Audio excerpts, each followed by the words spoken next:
Oui, Monsieur le Président, rappelez que nous en sommes au stade du diagnostic et des orientations et non pas donc d'un schéma définitif, force de crédit à l'appui.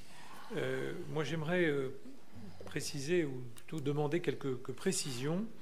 Il a beaucoup été question notamment de voies cyclables ce matin et au travers de la programmation pluriannuelle d'investissement qui nous a été présentée tout à l'heure, l'on voit une évolution substantielle des crédits pour ce qui est des grands aménagements à l'horizon 2025. Alors je ne sais pas de quelle ligne de dépenses relèvent notamment ces voies.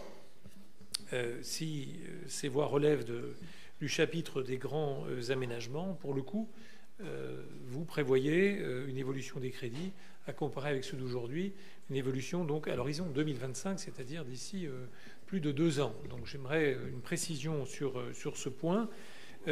Pour faire écho aux propos qui viennent d'être tenus par mon collègue Alain Chapuis, il est bien évident qu'il faudra aussi, idéalement, dans ce schéma à venir, se fixer des objectifs.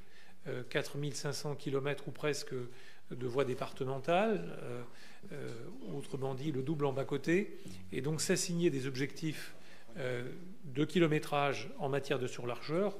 J'avais posé la question sans réponse, voilà quelques mois.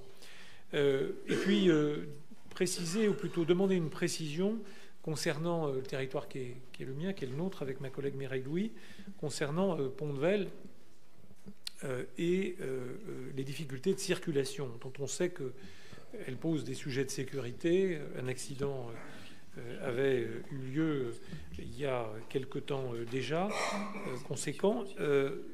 Il est dit, ou plutôt il est utilisé le terme, traiter la traversée. Alors à aucun moment donné il est question de déviation.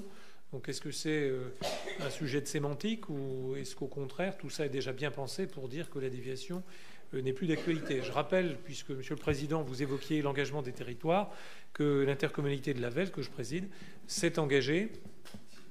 L'intercommunalité de la Velle s'est engagée à hauteur de 3 millions d'euros sur une possible déviation de cet ex-chef-lieu qui voit passer force de véhicules et a fortiori évidemment provenant de territoires plus proches en direction notamment de la 406. Donc il y a là un sujet à traiter dont on ne voit pas très bien au-delà du constat ce qui est programmé.